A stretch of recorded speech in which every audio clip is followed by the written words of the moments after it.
Today, I want to talk about four of the biggest factors that is going to determine how much you'll need in retirement capital.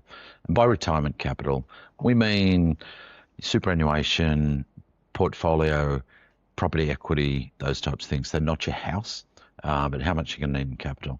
And before I get started, welcome. And let's just go through our quick general advice warning. All this stuff is designed to be really helpful. You shouldn't act on any of it till you do your own work and satisfy yourself that it's the right thing for you or get good advice. So let's have a look in our 5-step process, 5 essential steps to an awesome retirement. Where are we? Well, we're talking goals again here.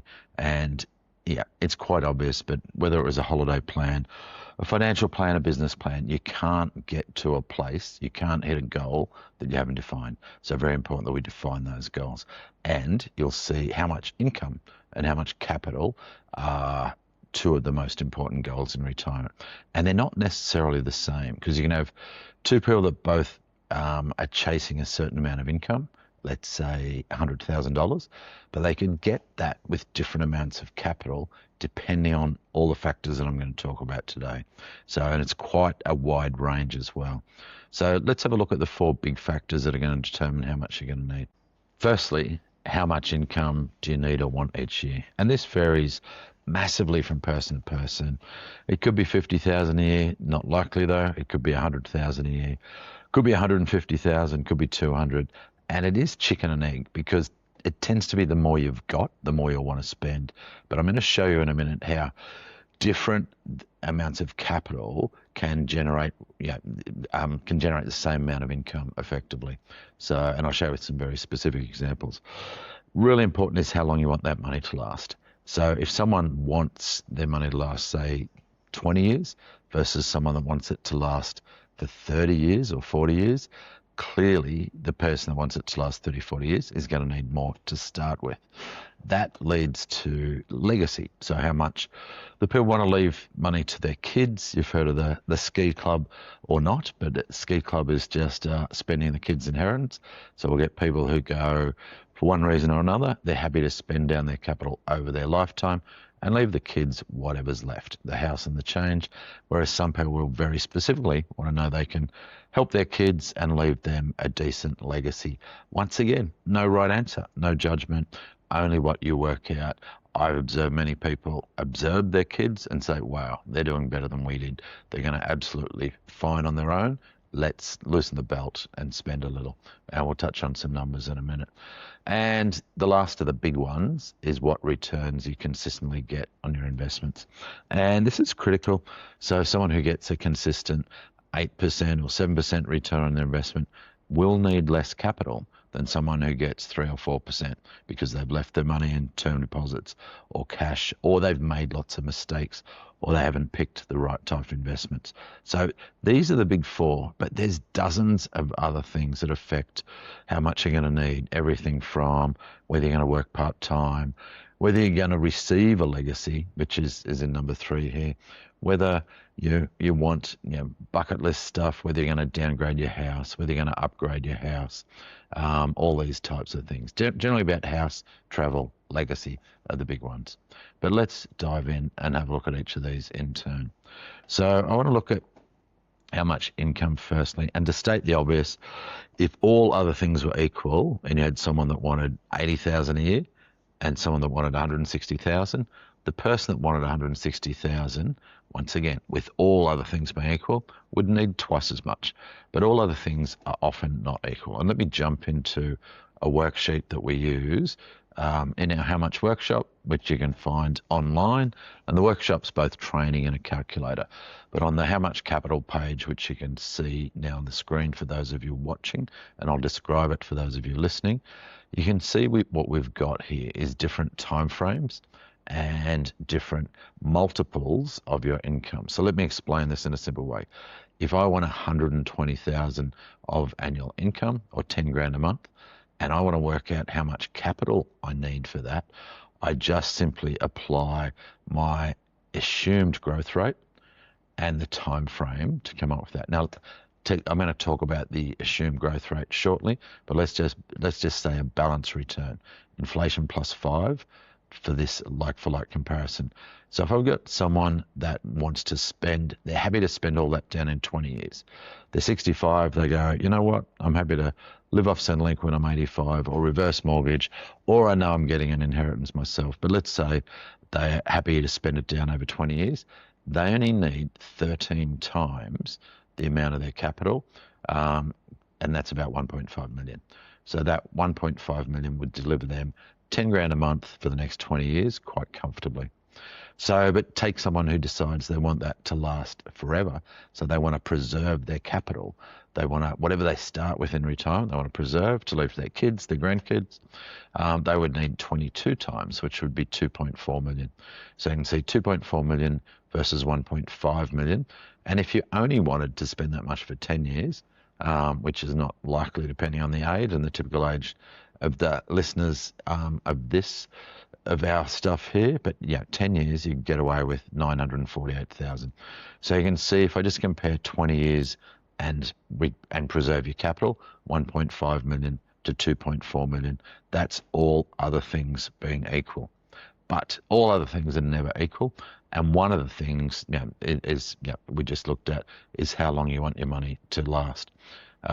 So let me just go back and I'll put that together. But in terms of how much income you'll need, I looked at 120,000 there. But if my next door neighbour decides they can get away with 60,000, they'll quite clearly need half as much depending on all those things. So let's add another factor, and that's what legacy you want to leave and what you might receive. So where this comes into play, let's have a look at firstly what legacy you might receive. Now, for most people listening, they're in the 50s, early 60s, so their parents are either getting on or potentially gone. I'm 61, my parents are no longer around. Many people we met in their 50s might have parents in their 70s, 80s or 90s if they're around. And it is what it is. We all get old. We all move on from the planet eventually.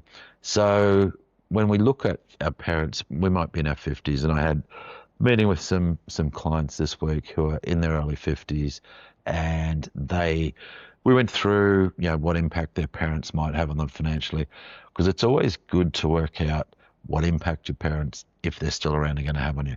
And it can be two impacts. One, you may have to help them with their care if they don't have lots of money themselves, or they may impact you if they've built, if they've got a nice house, if they've got a portfolio. And there's always two things. If your parents are not on an age pension, that would tell you they've got more than $1 million. And we never want to be moored about this. So we're just looking at the reality. And you'd only count this stuff if you knew it was highly probable. That might be because you're the executive of their estate, you've seen the will, you kind of know what's happening. And nor do you want to be sweating on it. So, but I'll give you an example. Let's say you've got one parent left, 80 years old, and they've got a house, and they've got a portfolio that means they're not reliant on Centrelink. So as a single, that's going to mean they've got a portfolio of more than 600,000.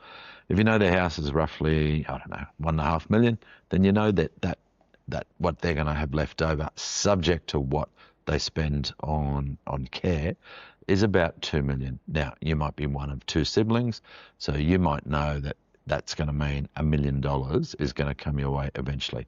Now, you're not in a hurry for it. You want them to live happily as long as they're healthy and living a decent life. So you might say, well, let me assume they're going to live to 105, which sounds silly, but they might. It is possible, but that just means you're not sweating. So, well, I'm going to inherit $1 million in 25 years. I'm 60 and I'm retiring next year. So I probably only need my super or my capital to last for 25 years. Now, if they go earlier, that'll click in. So all of a sudden, when we go back to that table and we look at it, in 25 years, so somewhere between 20 and 30 years. So if I'm investing as a balanced investor for 25 years, it's going to be about 14 to 15 times my capital. If I need 100,000 a year, $1.5 million will get me that 25 years. And by then I inherit another $1 million, and that'll probably get me through to my own old age as well. Whereas if that person was trying to budget for that capital needs all off their own, off their own financials, they would need, and they wanted their money to last for 40 years because they wanted it to last 200 for themselves, they'd need 20 times that 100 grand. So they'd need 2 mil compared to 1.5 million. And while they're both big numbers, that's the difference between retiring when you're 60 or working an extra 3 or 4 years. Now, some people will be happy to work those extra 3 or 4 years, but others will be ready to start the adventure of retirement potentially. One thing I've noticed and certainly observed in my own life, as you see your parents, your uncles, your aunties hit those years where they're not so great mobility-wise, health-wise, you realise the clock's ticking. If you're hitting 60, your parents have either just passed or they're in their 80s and they're in aged care or they're not well, you realise that time is finite. You might have 20 really good, healthy years that you can do stuff. And that means you don't want to work for another 10 years, unless you've got very flexible work or business that would allow you to do the things that you want to do. So the clock's ticking. So it really comes into focus when you sort of see your parents. So let's have a look at the last bit there, and then we'll bring these together a bit. And I'll show an example in a minute of, if you're happy to rely on Centrelink and reverse mortgages beyond the age of 80, say, because that changes things as well. So let's have a look at the last of the 4 factors, and that's what returns you consistently get on your investment. Now, some of you will have seen some of the other episodes here where we looked at the wide variety of the averages, the top at the bottom, and all the reasons for that. So and when we do our how long calculations in the workshop and on the calculator, we've got this table that helps you work it out. And obviously returns get higher. Generally, the higher the risk you take. In our calculator, we've got returns ranging from conservative, where we allow inflation plus 3%, to growth, where we'd allow inflation plus 5%. And a growth portfolio would be about 70 to 80% shares and property, and the rest in bonds and cash. Conservative portfolio would be the flip of that, the opposite. So about 30% in shares. And you can see it's a big difference. It's one of the biggest differences. So someone that is going to be conservative with their investments, and let's say they're going to earn inflation plus 3%, all other things being equal, they need a lot more money than someone that will settle on a growth portfolio, assuming they both get decent returns from there. So, and just to look at that, if someone wants their money to last 40 years and they're chasing 100,000 a year, the person with the growth risk profile who invests well only needs 1.7 million, so 17 times the 100,000, 1.7 million, where the person on the conservative portfolio needs 2.3 million. So they need an extra 600,000, which is effectively going to pay for their conservatism. And that's for the money to last exactly the same time. Now, I've got what I would consider good, around average returns, but we've seen many times that people don't get those returns because of all sorts of things. One, they make mistakes. 2, they end up in the wrong investments. And 3, they invest too conservatively. And sometimes they bounce around all of those things. So when we looked up we've got a balanced return here of inflation plus 4.5%. But I can tell you in the last 5 years, good balanced funds have ranged from 10% in the top quartile down to about 5% for the average. And if 5% is the average, you can tell there'd be 3%. So it's a massive difference that drives this, and you can see the difference. And if someone was only getting inflation, say plus 1%, and they want their money to last for 40 years, they actually need about 35 times their capital. So if they wanted 100 grand, they would actually need 3.5 million instead of 1.7 million. So twice as much, just because they're scared of growth. Now, I get why people are scared, but this is where you've got to do your homework. This is where you've got to either get good advice or do lots of research to have a high probability of getting some decent returns in the long run.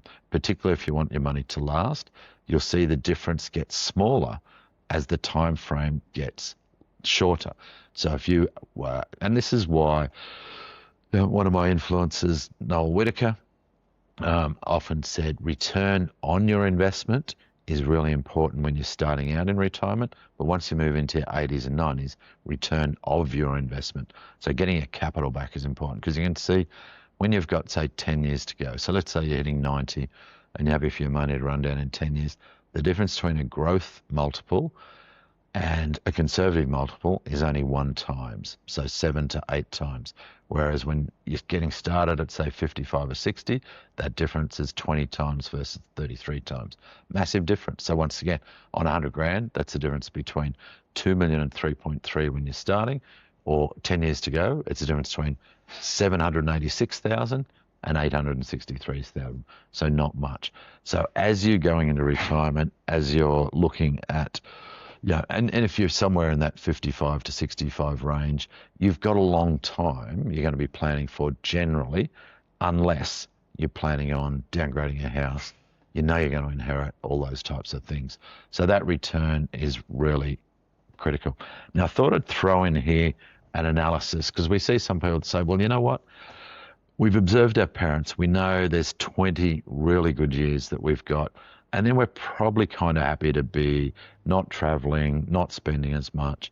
So even though we might need, say, 120,000 a year now to meet our travel goals, and I'm just picking on 120,000 today, you might need more than that, you might need less than that. It's very personal, and you've got to work it out yourself. But let's just say 120,000, but you might say, I'm happy to drop to 80,000 when I hit 80, and then that would do me, knowing I've got my house. So we've done this exercise for a few people where we say, well, what's the minimum you'd need at 80 to generate 80,000? Now, if you wanted it to be from your super, you'd still need $1 million or more for that to last into your 90s to 100. But let's say you didn't have that choice because you didn't have that much money. How could you scramble 80,000 from a mixture of super, Centrelink, and a reverse mortgage? So these are the numbers. So right now, if you were over 67 and you had less than 400,000 or so in financial assets, a couple in Australia would get around about $40,000 from Centrelink. It's not a lot of money if you've been used to spending a lot more than that, but it's something. And if you put it together with some other stuff, you can scramble to 80,000. So let's say 40,000 from Centrelink, and then let's say 16 grand from super. So if you plan to still have 200,000 around from your super when you hit age 80, 16,000 in a balanced growth profile, and your super will last about 15 to 20 years, depending on the exact returns you get. And then what's the gap? 24,000. And if you pull that from a reverse mortgage, that would give you 80,000, which would be comfortable. In all the surveys, I don't love rule of thumbs, but it pretty much says 75,000 gets you an adequate retirement. Now, I don't necessarily agree with that, particularly in the early years of retirement if you want to travel a lot, particularly overseas travel, but it will actually get a decent life. So 80,000 there from only 200,000 of super. So we can then say, let's say someone wanted 120,000 for 20 years, they're retiring at 60, and then they were happy to drop down to here. So they would need, for that first 120, we go back to our calculator, we look at the 20-year column, we assume a growth profile, and we go 120,000 times 12, they need about 1.4 million, round it up to a bit to allow 200,000 to be left at the end of 20 years, and we go about 1.5 million. Now that's as opposed to them needing $2 million if they want it to last forever. So the 1.5 they spend confidently, they arrive at age 80 with 200,000, and then they tap into a reverse mortgage. What's a reverse mortgage? There's a lot of opinions about reverse mortgage without a lot of people knowing them. I set my late mother up in a reverse mortgage when she was in her 60s. My parents had divorced when I was about 21. My late father, he kept working and he built up a good amount of super and he rebuilt his property portfolio. My mother had a house, but not much else. We built up a little bit of super for her, but then I said, hey, you should be traveling while you're retired in your 60s and 70s, and we set up a reverse mortgage where she drew an extra 15,000 a year effectively out of her house, and that allowed her to travel for 10 years or so. Built up a reverse mortgage of about 200 grand, but in the meantime, her unit she had in Hawthorne in Victoria, a little 2-bedroom unit, went from, I think it was about 450 to about 850,000. So she more than made up for it. So a reverse mortgage is just a mortgage that you take out with an institution And you can pull either regular payments, like I did with my mother, or a lump sum. Now, we tend to say pull out regular payments to top up income, and in this case, 24,000. You can also do it through pension. Um, it's effectively a reverse mortgage through Centrelink. I'll cover that off on another episode, but it's a much lower rate. But effectively, the interest just capitalises, and the mortgage is not payable until the house is sold.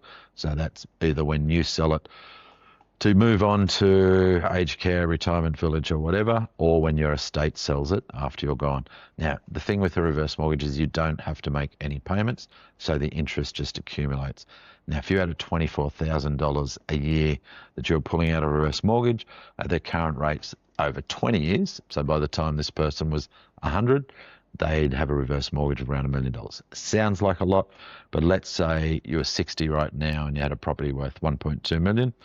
That property is going to double every 20 years, maybe sooner, but let's be conservative and call it every 20 years. So by the time that person's 80, the property is already worth 2 mil. And by the time they're 100, that property will be worth 4 mil. So to have $1 million owing on a reverse mortgage, that's 4 mil. The kids are still getting, although the beneficiaries are still getting 3 mil after that. And in this case, you've had the chance to live a life that's not as under pressure. Reverse mortgages can be great for emergency spending, for house renovations, or for topping up because you need new cars, etc. Not to be entered into lightly. You need careful advice. Need to work through the calculations, and certainly not recommending it for everyone. But for those who want to squeeze a lot out of their retirement, quite popular. We've got some clients who have no kids, and in a perfect world, they'd spend everything and just leave a little bit for the nieces and nephews or whoever's getting their money, and a reverse mortgage can be quite useful for that. At the other end, many of you will just not want to go near it, and you'll be happy to plan to have more money. That will require you to work longer, depending on your own circumstances. So some interesting things there. So we covered off answering the question, how much capital do you need in retirement? And it's very, very personal. Rules of thumb are interesting, but they won't reflect you and your exact circumstances, which is all those things we talked about and more.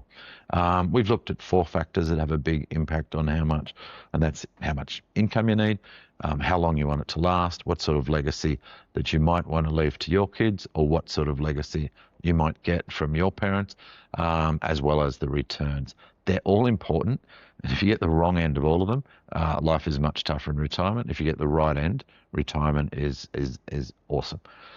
And there's many others as well. Like I said, whether you're downgrading a house, whether you're you're going to spend 5 years traveling hard and spending more, amongst other things, whether you're going to work part-time.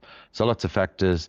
You can certainly have a look at that. If you have a look at our website, you'll find our how much calculator, which comes with the recorded workshop on exactly how to use it, so you can work out exactly how much you need, which I believe is the smart thing you should do, is to work it out personally, and then you can work out if you're on track.